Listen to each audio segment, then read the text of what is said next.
with the SMEs that are running those businesses. So do you think, Manos, that in terms of what's happening at the IMO, you mentioned several times that with Greek, in order to keep the costs down, but with the same transfer to these different energy systems, if you will, how would those regulations, how would Greece use those regulations to advance those systems? Technology exists. Yes. The problem is that the cost of that technology still remains high. So it means that we have to make sure that all these developments meet the real need. As you know, the alternative fuels now is something that exists with biofuels of any kind, not LNG for some reason. LNG is not considered even transition fuel, so it's an issue. We tried a lot about that, but it's not considered alternative fuel. And we have to make sure that we can provide that everywhere. And we cannot electrify the whole system. We have interconnections that will be after 10 or 15 years in some small islands in the Aegean. What are we going to do? ETS is being paid. And we just ask common rules, rational, and at the same time, if we pay for the ETS, we need to take this ETS back and invest on technology, in innovation, but also the new vessels. We need the renewal of the fleet, not because of the green technology that someone needs to sell. We need new fleet because we need safe, we need better connectivity, and yes, with respect to environment. I have 17,000 more questions, but let me move on because you've just brought up that sort of infrastructure. Actually, let's go to Laura, please, if you wouldn't mind preparing your remarks, because you're going to talk about ports, and they also need to be retrofitted if they're going to be in the new reality of the green transition. Muchas gracias. Pues yo me iba a centrar hablando del archipiélago canario, que al final Canarias es una región ultraperiférica de la Unión Europea, y antes tú hablabas de que somos la ultraperiferia, pero es que eso nos da una situación diferencial respecto al resto del territorio continental. Y el problema que tenemos es que muchas veces el marco regulatorio no nos tiene en cuenta cuando se aprueban esta legislación. Y de hecho, si me refiero los puertos canarios, todo el mundo conoce el carácter de hub logístico internacional. Es indudable el nivel de desarrollo de las infraestructuras de primer nivel que tenemos, que nos ha permitido una conectividad de Canarias, sobre todo el puerto de Las Palmas, de primer nivel. De hecho, estamos entre el top 5 de los puertos españoles en portacontenedores, en movimiento de TEUs, incluso ya en viajeros en cruceros. Pero al mismo tiempo coexisten dos realidades aquí en Canarias, es decir, la del hub logístico, pero luego también la del tráfico cautivo, que supone para todas las actividades económicas y toda la ciudadanía que vivimos aquí en Canarias. Es decir, cuando pensamos en el puerto de Canarias como ese transporte que viene de materias primas para el sector industrial, a quien yo represento, y de productos básicos para la población, esas condiciones de hub logístico no se nos aplica esos beneficios. Es decir, tenemos una dependencia, somos una economía de escala más pequeñita, por tanto tenemos más costes. ¿Y esto qué significa? Que hay una serie de costes o sobrecostes llamados que no están siendo compensados actualmente. Y si pensamos en cómo nos afecta el marco regulatorio estas dos realidades que coexisten, la del hub logístico y la del tráfico cautivo que vivimos desde el contexto de la economía canaria o del sector productivo local, pues nos encontramos esto con una normativa regulada a nivel continente, pensada en Europa para esa gran economía europea, pero no pensada para las regiones ultraperiféricas o las pequeñas economías. ¿Y qué nos provoca esto? Pues una situación de vulnerabilidad por dos motivos fundamentales, es decir, los puertos del entorno geográfico próximo, africano sobre todo, no están expuestos, por ejemplo, a la misma normativa de descarbonización, las famosas tasas ETS, derechos de emisión, y al igual que tampoco están expuestos a la misma legislación, tanto a nivel aduanero, fiscal, sostenible, lo que son las propias empresas industriales de los países próximos, con lo cual nos crea una desventaja competitiva que se traduce en un incremento de los costes nuestros, los costes de abastecimiento, que de hecho desde el año 2024, que fue cuando entró en vigor la Directiva de Derechos de Emisión, que se aplicó el 40% el 24, el 70% de las tasas en el 25 y ya el 100% ahora en el año 26, ha supuesto en Canarias un encarecimiento del torno del 30 al 40% de los costes de transporte. Eso para Canarias, una región que ya de por sí tenemos una situación de mayores costes de transporte, estamos alejados, ¿vale? Esto ha supuesto que al final se traslade al consumidor final y ha encarecido la vida de los ciudadanos. Por eso muchas veces cuando nos preguntamos por qué sube tanto la cesta a la compra, pues precisamente el nombre de esta sostenibilidad al final la estamos pagando los propios ciudadanos y las propias empresas. Por eso, desde ASINCA abogamos a las instituciones comunitarias que cuando regulen tienen que tener en cuenta todos los territorios donde se aplica esa legislación, porque al final una legislación que es sostenible tiene que ver las tres patas de la sostenibilidad, la económica, la social y también ambiental, por supuesto, pero sobre todo la económica y la social, porque al final lo que no puede es que agravar una situación de desventaja que ya tiene Canarias como región ultraperiférica. Y luego, además, si tenemos en cuenta esa legislación en términos a nivel legislativo, laboral, social, fiscal que tienen las empresas canarias en relación a las competidoras que están en países del continente africano, también volvemos a estar en desventaja, porque esta legislación nos genera unos costes aduaneros y de inspecciones que no tienen las empresas que no son europeas.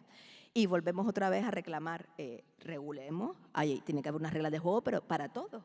No reglas de juego que al final supongan que al final Canarias y nuestros sectores productivos, que son más pequeñitos, pero competitivos, al fin y al cabo, estamos compitiendo en el mercado global, necesitamos que ese marco regulativo pues, nos tenga en cuenta. ¿Y qué pedimos al final? Pues vemos que los puertos no solamente deben ser concebidos como nudos logísticos, sino también tienen que ser concebidos como realmente motores de crecimiento y desarrollo económico y social.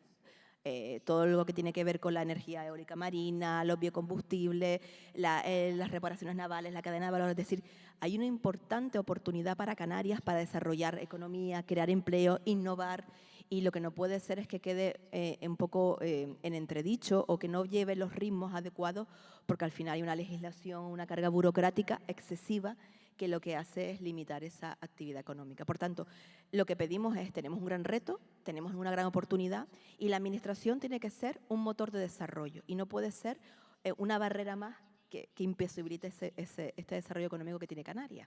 Entonces, ¿qué planteamos? Pues la colaboración público-privada. Esa es la estrategia al final para desarrollar economía, para crecer.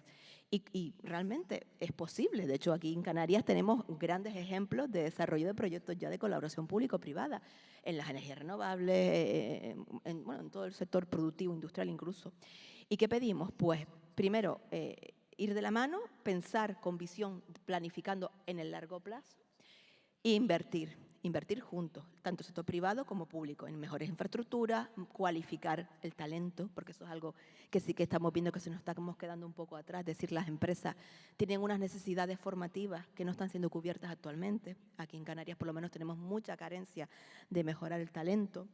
También necesitamos reducir la carga burocrática, es decir, que se piensa en legislar, es favorable, pero al final hay un exceso de celo por controlar y eso imposibilita o retrasa de forma muy gravosa los proyectos de inversión y al final el dinero se mueve a otra parte y se pierden oportunidades de inversión aquí en Canarias y eso es lo que no se puede permitir.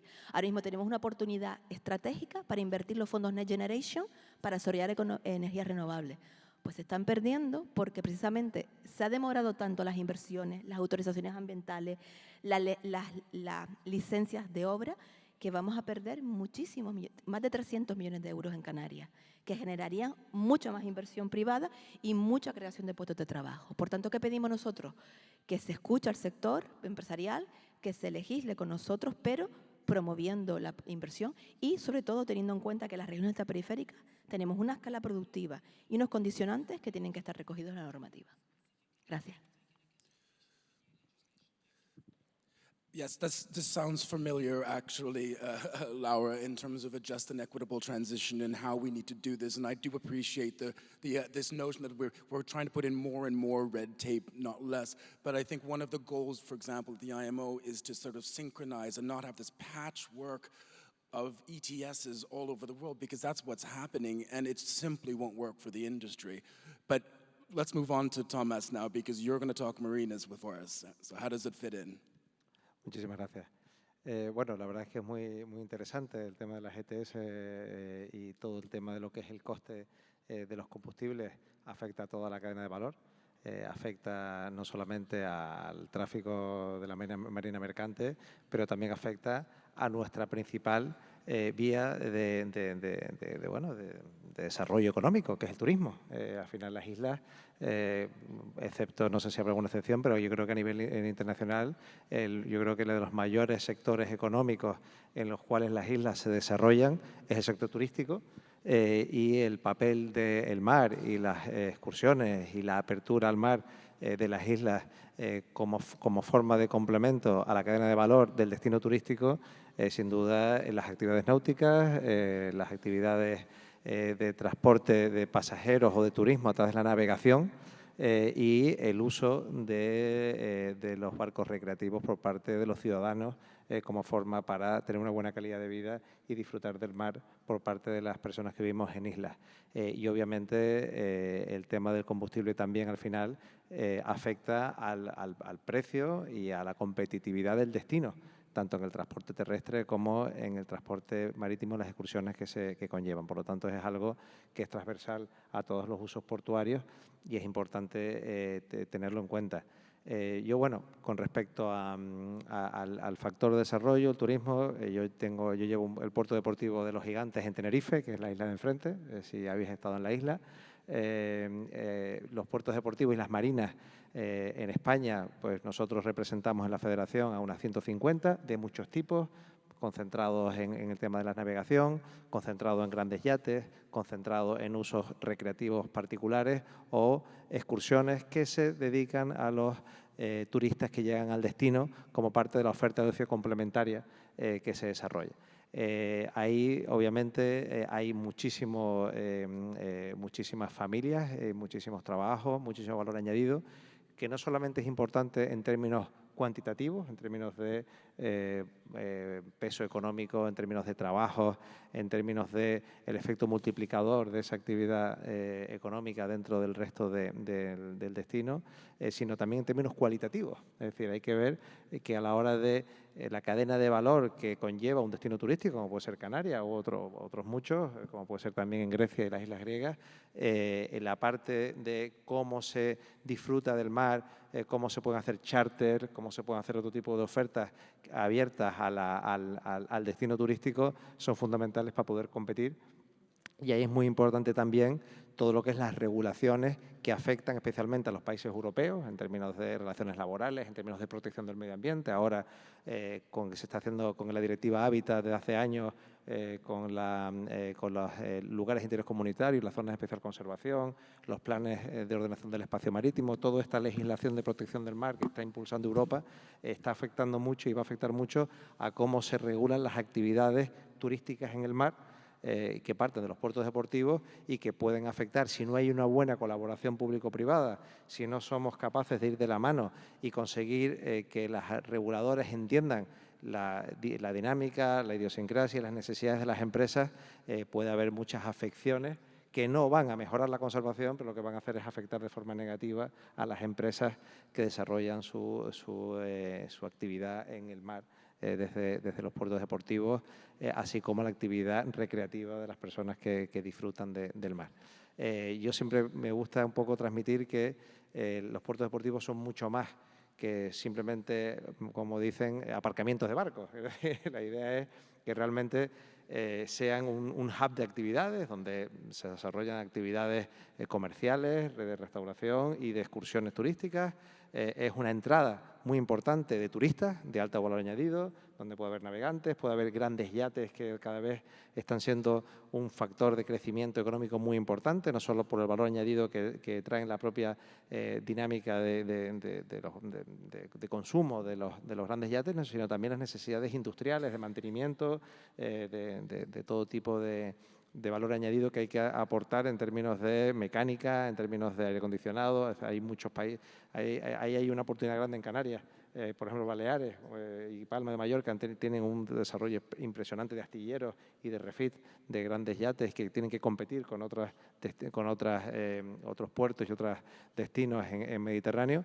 Y después obviamente, los puertos como atractivos, que se integren dentro de los destinos turísticos y sean un elemento más a visitar por parte de los turistas cuando llegan al destino, que al final lo que hace es crear un valor dentro de su itinerario turístico cuando pasan su periodo vacacional en el destino.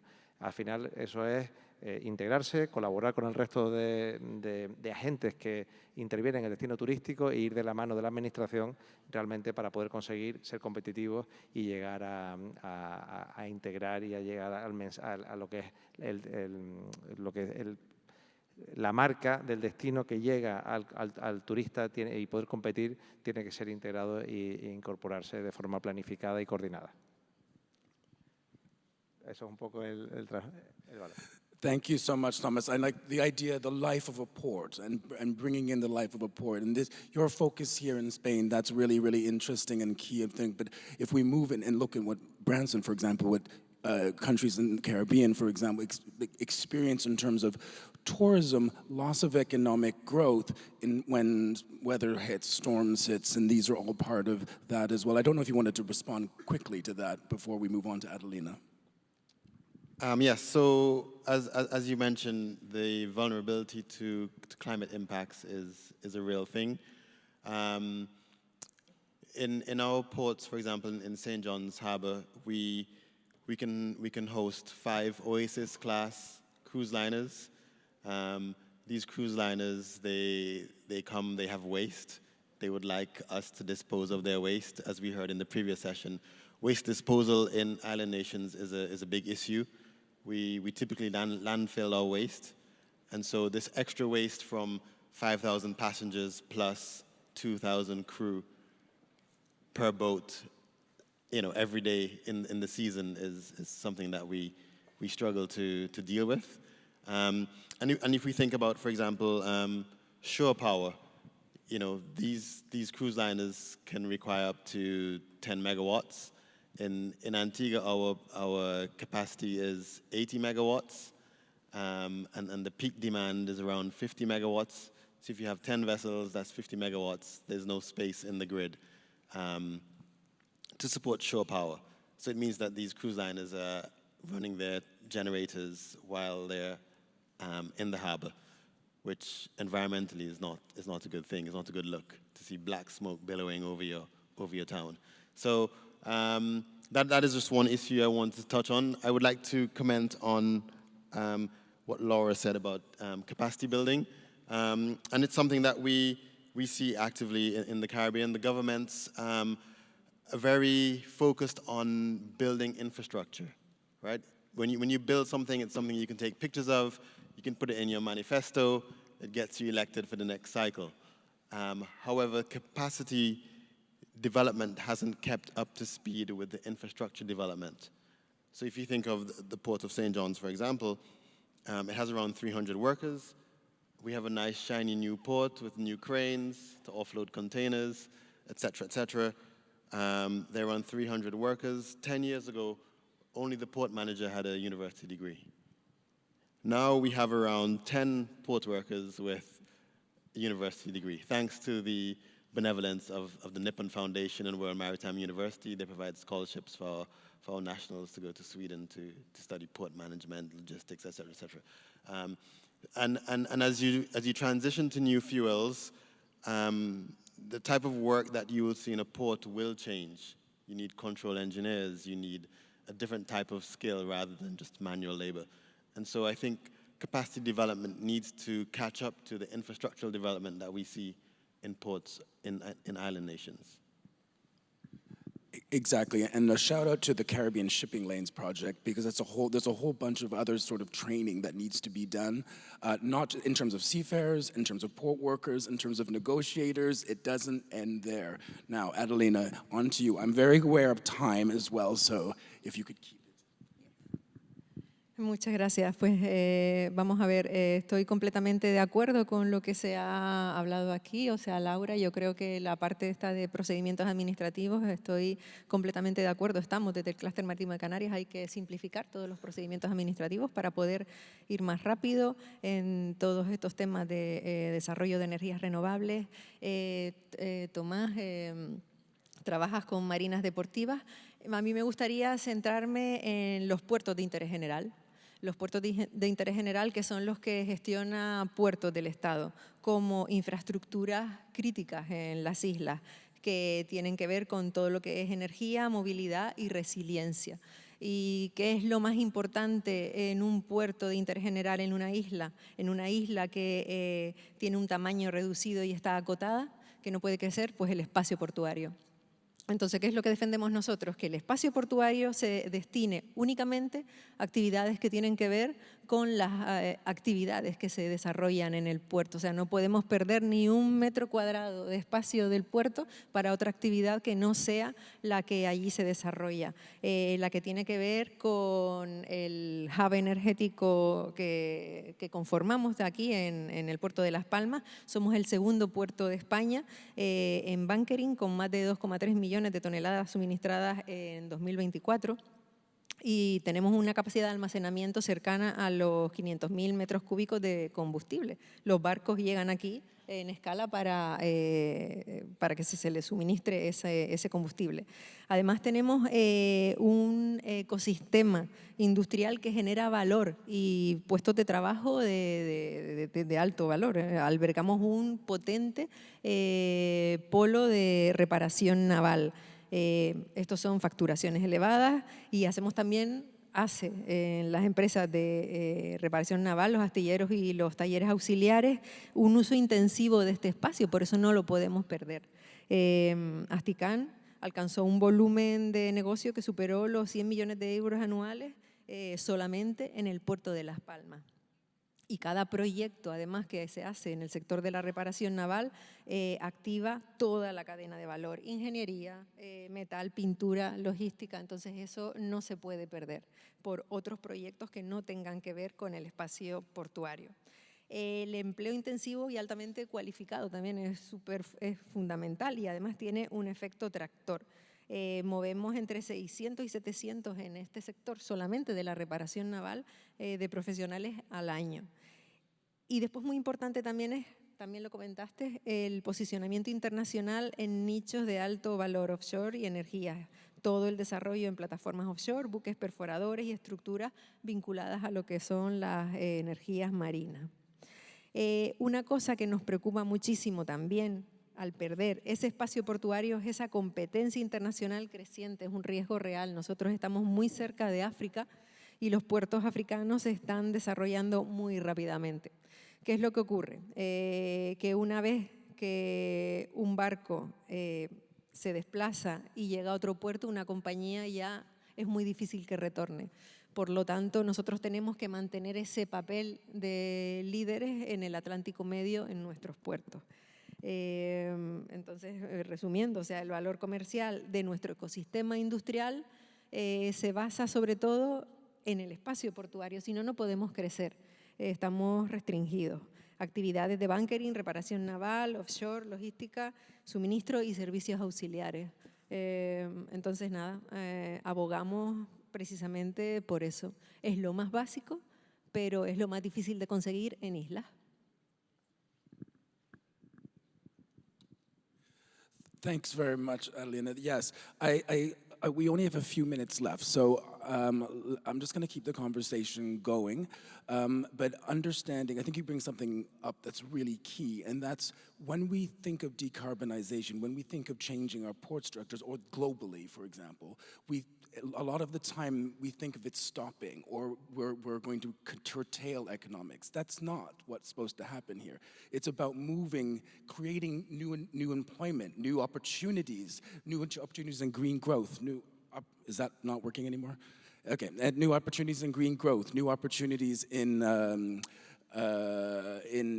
working in the ports themselves across the world in all these different spaces. So if I may, though, as we only have 5 minutes left, Manolis, if we could move back to you, because I want to talk geopolitics, right? If we are looking, because you brought it up briefly, and understanding where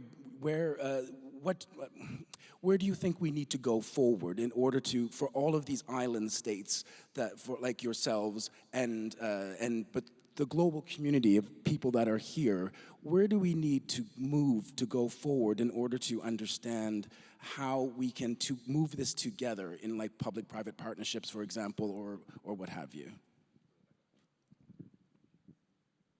It's not about policy or politics. Just follow the path. you either do nothing, so you are leaving just the free market to solve all the solutions, but the problem is that within the islands, and we're not speaking, I will use the Greek example for not using other islands. I don't want to, it's not just Mykonos and Santorini. I say that many times. You all know Mykonos and Santorini.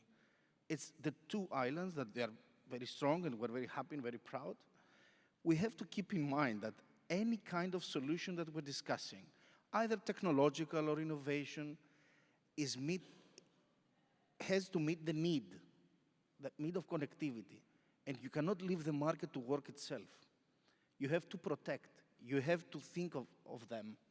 So for me, it's creating policies that works for everybody and not just for those that they are ready to. So we have to be responsive to crisis.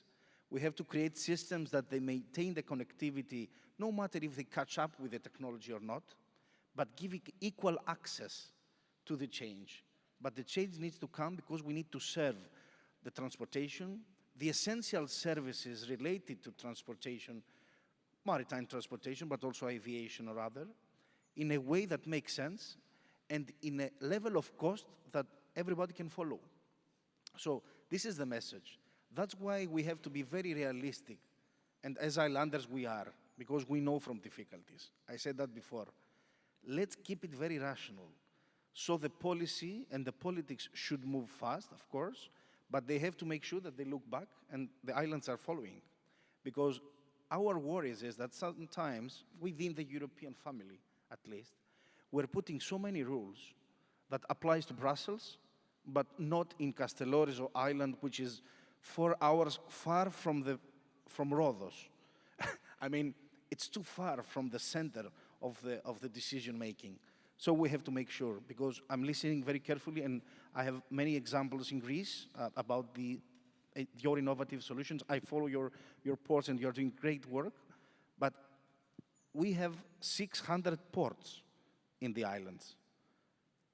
Just a few of them can catch up with this train of innovation. We have to make sure that technology and any evolution of alternative fuels and new changes work for them. So this is the main message, if I may say. I'm not a politician. I'm appointed by the Prime Minister, but I'm not a politician. I feel more like a technocrat. So I just need to make it clear. And just a small word about the new EU port strategy. We are not very happy that EU port strategy presented recently doesn't say anything apart from this kind of push, about the islands.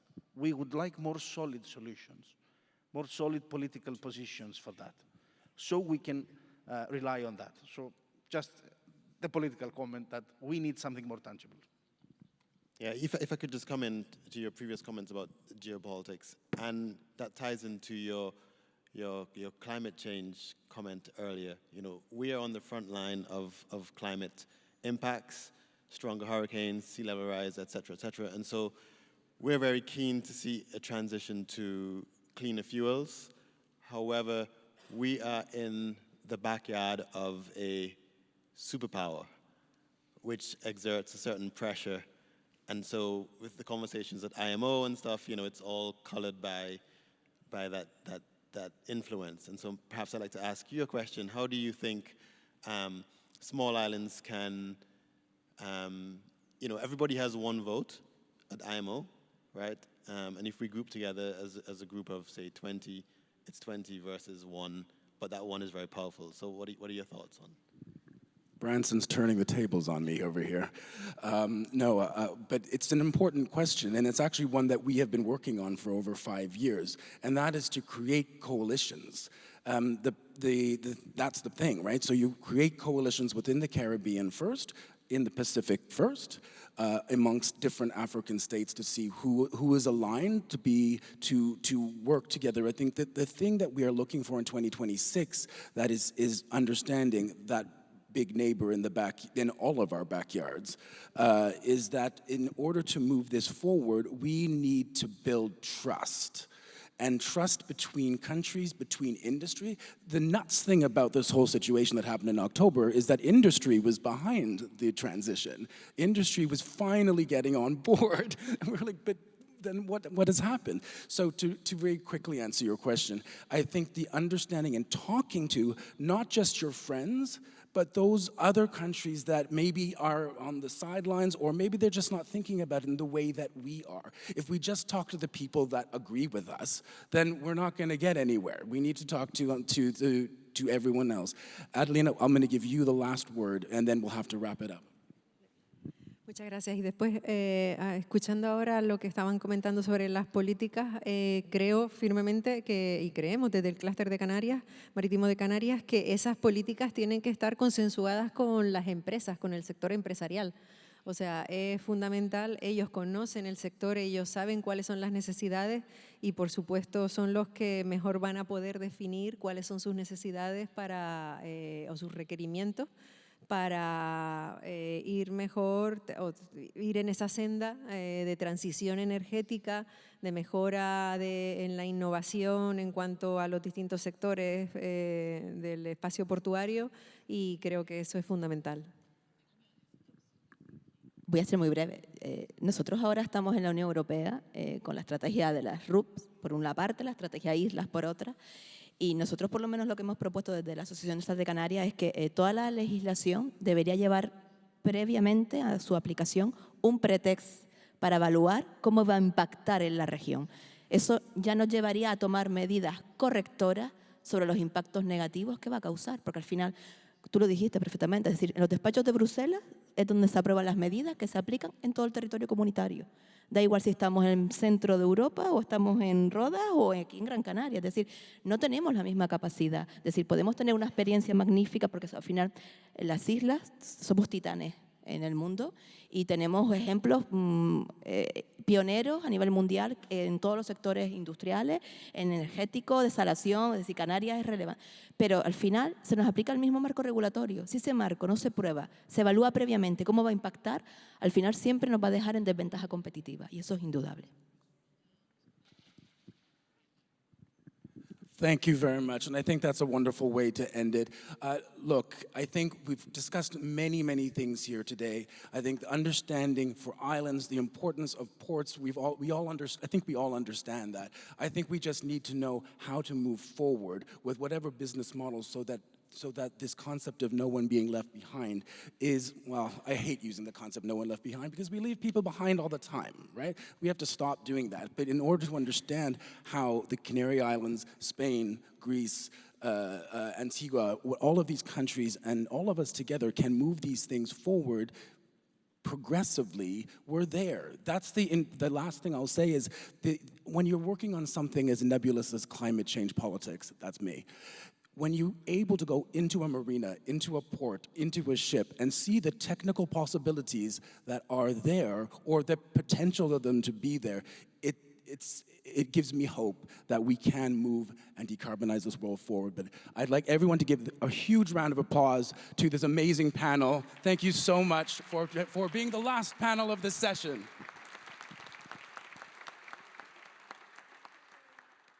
Very much, Simon.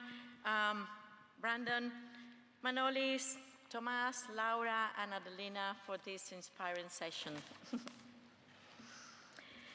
And well, now I would like to keep on with a closing plenary. I will please ask you to join us for this final session of this 2026 Global Sustainable Island Summit. Let's watch now a video.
Ladies and gentlemen, this is my island. This is our island, and hopefully for those who came from so long abroad, I hope it is also your island from now on. During these days, we reflected on the strength, resilience, and knowledge, and we have exhibited by island communities throughout this conference. This is a moment to reflect on what we have shared and what comes next. We now move into this shared vision for island futures, which is the name of our closing plenary. As we bring the Global Sustainable Island Summit 2026 in Gran Canaria to a close, we do so with a strong sense of shared purpose. Over these past days, as I said, we have seen how islands, despite their size, are leading the way in addressing global challenges, and also changes, of course. From energy and water to oceans, economies, and governance, this summit has shown that islands are not only adapting to change, but actively shaping it. As I said the first day, we are shaping the future.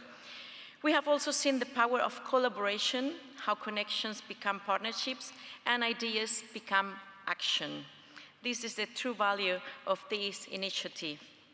And this is the impact of island innovation, what we appreciate very much, bringing islands communities together to accelerate solutions.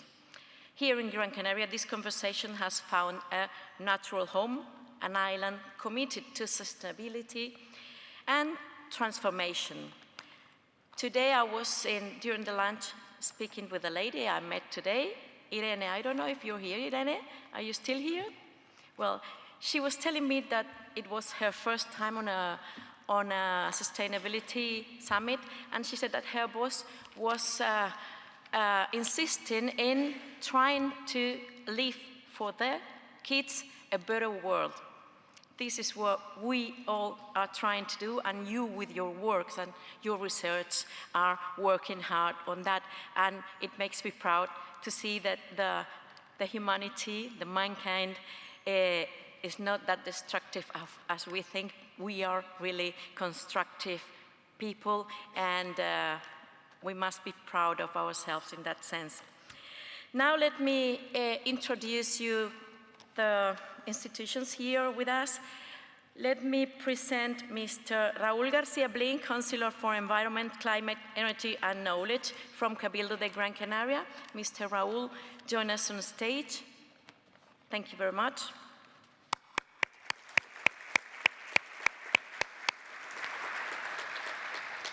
Please, James Aylesmore, CEO of Island Innovation, thank you for your work.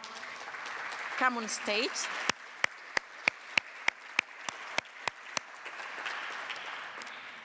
And in the end, Honorable Antonio Morales, President of the Cabildo de Gran Canaria. Please join us for this closure. Gracias, Raúl. Gracias, James. And Antonio Morales, nuestro presidente. Gracias y bienvenido.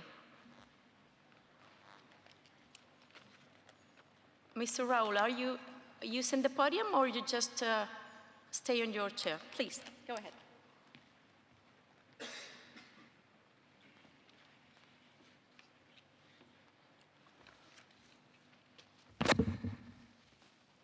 Okay. Bueno, amigos, amigas, autoridades, participantes, patrocinadores, bueno, llegamos al final, ¿no?, de estas 2 jornadas y media.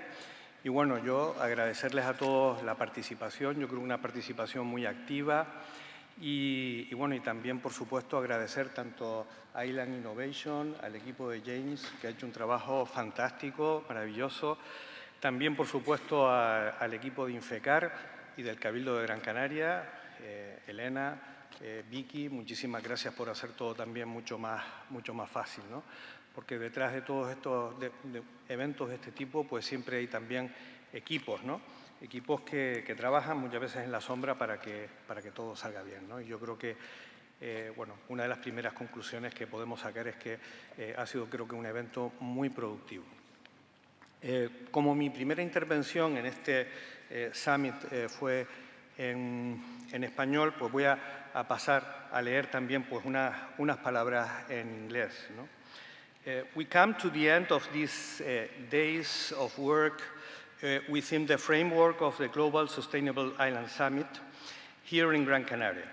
Allow me to begin by expressing my sincere gratitude to all of you, and I would also like to extend a special recognition to Island Innovation, as I said before, and IFECAR. Beyond the specific discussions, if there is one key takeaway from these days, it is this. Islands are not only places where challenges are concentrated. They are places where solutions are being built. For a long time, islands have been perceived as isolated, fragile, and peripheral territories. And yet, it was precisely on islands that some of the most transformative shifts in thinking first emerged. It was in island environments that Charles Darwin came to understand that life is not static, but evolves, adapts, and diverges according to context, revealing that there is no one single way of being, but many ways of becoming. Today, in the 21st century, we return to islands to understand something even deeper, that we do not live in isolated systems, but in a complex, interdependent, and constantly evolving networks. As the French philosopher Jacques Derrida suggested, when the idea of a single, coherent, and fully controllable world begins to fade, a different reality emerges. Not one world, but multiple interconnected realities, multiple islands that challenge us to rethink how we understand the planet. That is in many ways that we have experienced, what we have experienced here. Islands are not disconnected fragments. They are nodes in a global network, spaces where what remains hidden elsewhere becomes visible. This is why islands matter more than ever. They matter because they are complete systems where energy, water, territory, economy, and community are deeply interconnected. They matter because they make interdependence visible. And they matter because they force us to think differently. There is also another essential dimension that this gathering has highlighted, the role of people. Because when we speak about islands, we speak about communities, about citizens who are not passive actors, but active drivers of transformation. Islanders, in the deepest sense of the word, do not simply inhabit their territories. They shape them, care for them, and transform them. And without this community dimension, no transition will be truly successful.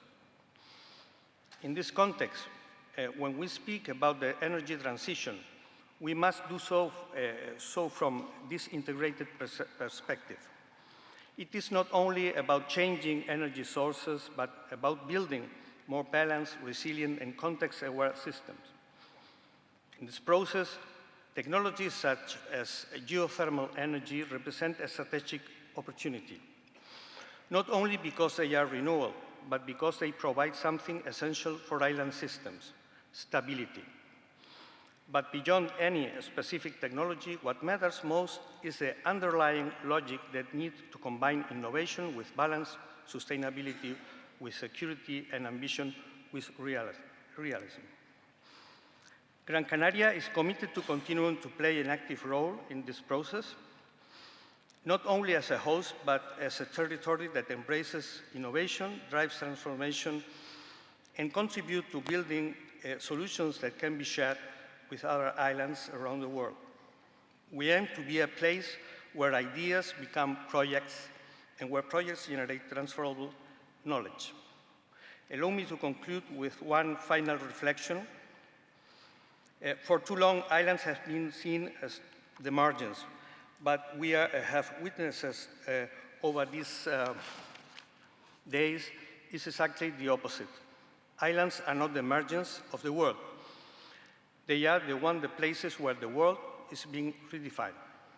Ladies and gentlemen, it has been an honor to share this moment with all of you. Thank you very much.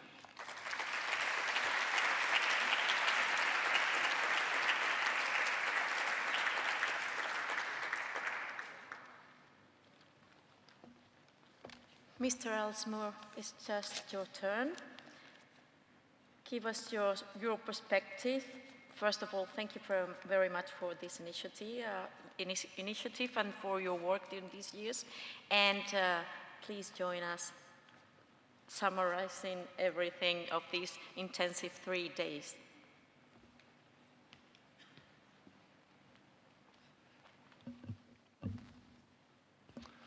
Wow, what an amazing few days it has been.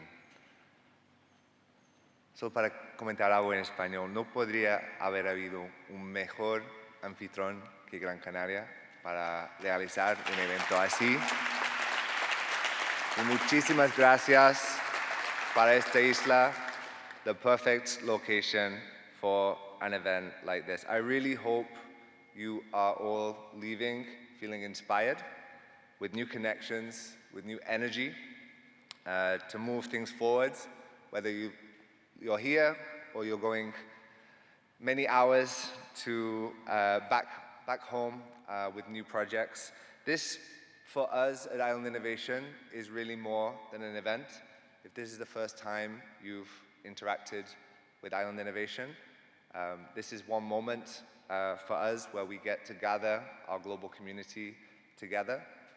But really just see it as the start of a journey. We hope you'll continue to interact with us and gather momentum for future events, future opportunities. The work that we do focuses not only on bringing together people, convening people around events, but also building capacity, sharing ideas, and really building this platform. And so, I cannot tell you just yet exactly where the event next year will be, but stay tuned. Very soon, we will be making the official announcement, and we hope we will see many of you there in 2027. If you're interested, do scan the QR code, and we will make sure to update you in the coming weeks with some more information about 2027. And we hope there will be many of you joining us for the next Global Sustainable Island Summit. A few highlights. There are so many different highlights from the last few days. I think one of those was the launch of the Virgin Islands Trust Fund, a really important milestone, not just for the Virgin Islands, but also for island territories. And we were very privileged that would happen at the Global Sustainable Island Summit. The EU's Global Gateway Program, bringing a delegation from the Caribbean to the Azores, and then here to discuss geothermal. The Solutions Showcase, run by MedHubs on the Blue Economy, critical session with some amazing startups coming from across Europe and across the world to share their solutions. And for me, a highlight was going to the Salto de Shira hydro project here, a really incredible piece of infrastructure, which I found very inspiring to kick off and really learn from an island reality project. And I know many of you went to different sites around Gran Canaria on Monday to learn. But also another highlight was just seeing the different conversations going on. You know, walking past a table with, for example, someone from the Marshall Islands and the Philippines and the Canary Islands deep in an animated conversation about what they're going to do next. How inspiring is that? To all of our sponsors and partners that came together to make this happen, a big thank you, especially to the two major institutional partners in Gran Canaria, SPEC, Sociedad de Promoción Económica de Gran Canaria, and Turismo de Gran Canaria, but also to the Edge Foundation, Join the Pipe, the MedHubs Consortium, indoor vertical farm, and the many other sponsors that supported this event. There's too many to name everyone, but it's really crucial to have all these different partners come together for an event like this. It takes a lot of people. Of course, the Cabildo was absolutely vital, the vision from both Raul and the President, to bring us here and showcase their island. I really again want to underline our thanks to the Cabildo for all of their support over the last year and for their trust in us to be able to make this happen, and especially also to our local co-organizers, Infecar, who have been amazing to be able to make this happen. And Elena, is Elena here? Elena, this couldn't have happened without you. You have moved mountains to make everything happen, so a round of applause for Elena especially. And finally, the Island Innovation team, I hope you have got a chance to meet them. If you haven't, come and join us at the beach for a drink later on. We'll see you there. But Kata, Sarah, Ari, Michaela, Chris, Thais, Maria have all worked incredibly hard, as have all of our remote team that are not joining us in person. So again, thank you to all of you for the work. It's been a pleasure being here for the 4th Global Sustainable Island Summit, and we look forward to seeing you in 2027. Thank you.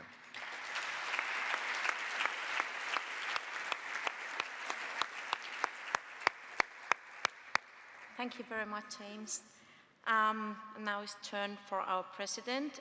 Vamos a darle la palabra a nuestro presidente del Cabildo de Gran Canaria, Mr. Antonio Morales.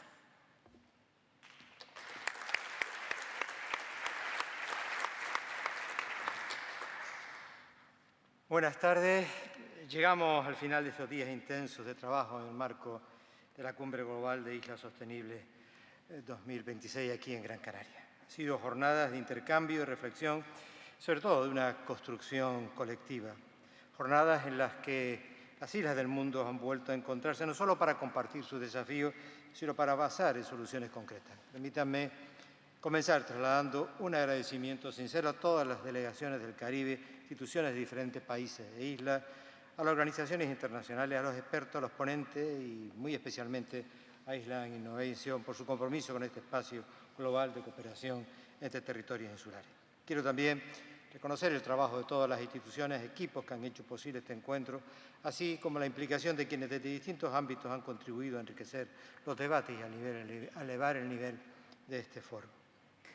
Durante estos días hemos abordado con una enorme profundidad algunos de los grandes retos estructurales que comparten las islas a escala global. Hemos hablado de transición energética, de adaptación al cambio climático, de gestión del agua, de biodiversidad, de economía azul, de turismo sostenible, de economía circular, de financiación y de gobernanza. Hemos reflexionado también sobre la gestión del agua en contexto de escasez creciente, sobre la necesidad de reforzar nuestras estrategias de adaptación frente a fenómenos cada vez más extremos y sobre la protección de nuestros ecosistemas, especialmente en entornos costeros y marinos. Hemos compartido experiencias en economía circular orientadas a reducir nuestra dependencia exterior y a optimizar el reuso de los recursos, así como en la transformación del turismo hacia modelos más sostenibles, resilientes y regenerativos. Y hemos profundizado en el papel de la economía azul como vector clave para el desarrollo futuro de las islas, vinculando sostenibilidad, innovación y aprovechamiento responsable del océano. Pero más allá de los temas, lo verdaderamente relevante ha sido la calidad del diálogo.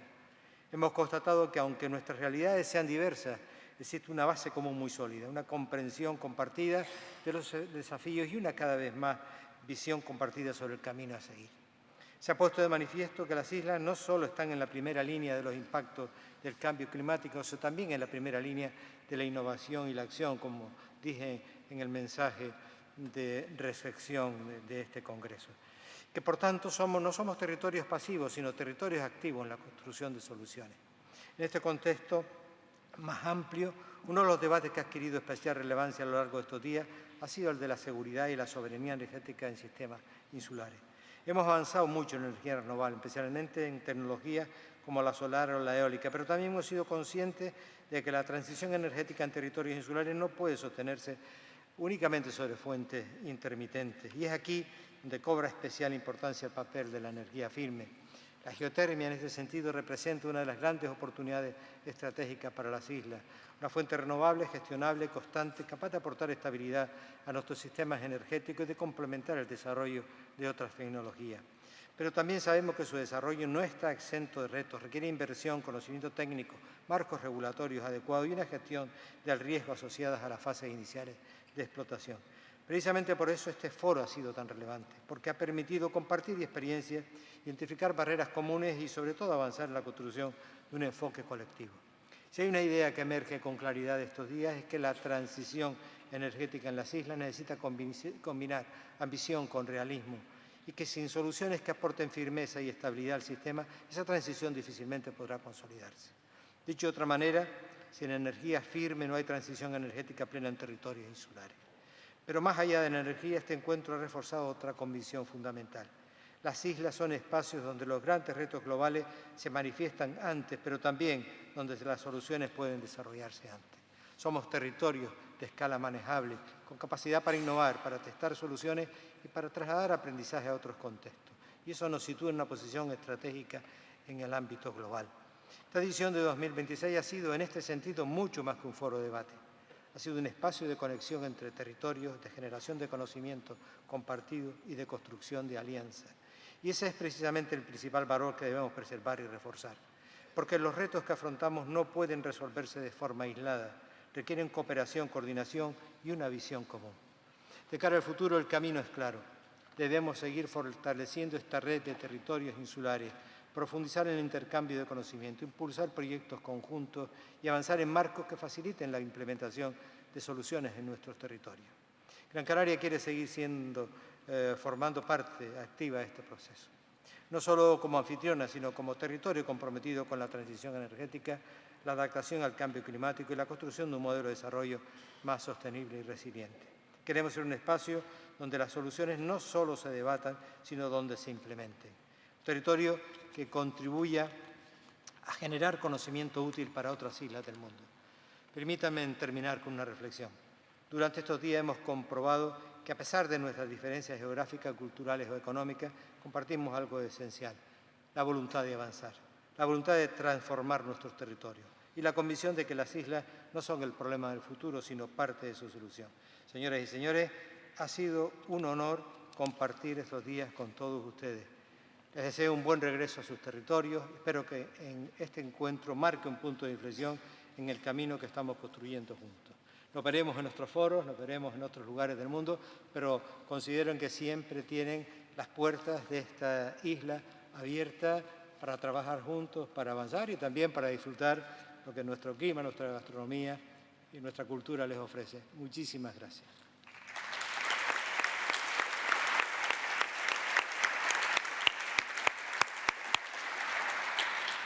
Thank you very much, Honorable President. Could you please join us for a family picture here next to the flags? ¿Podrían unirse a una foto de familia aquí junto a las banderas?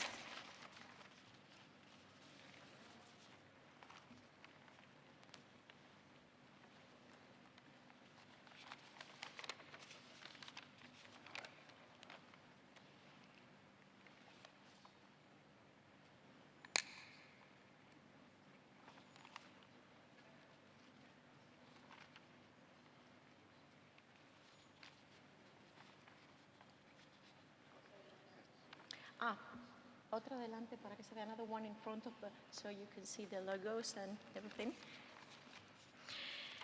In the meantime, let me just say on behalf of the organizers, thank you very much to all of you for being part of this journey.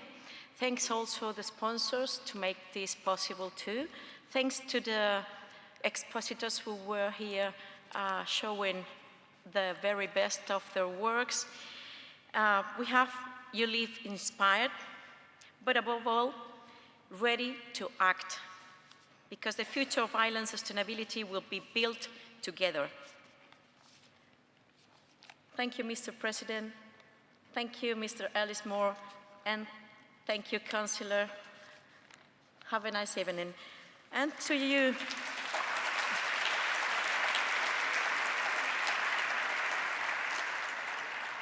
just to finish, we would like to invite you to join us outside for Spanish wine and bites. I hope you enjoy the rest of the evening. Thank you very much, and also thank you very much to all those who had to spend so many hours to be here, because your trips were long, and we appreciate that. Thank you very much, and see you in 2027.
Sunshine when she's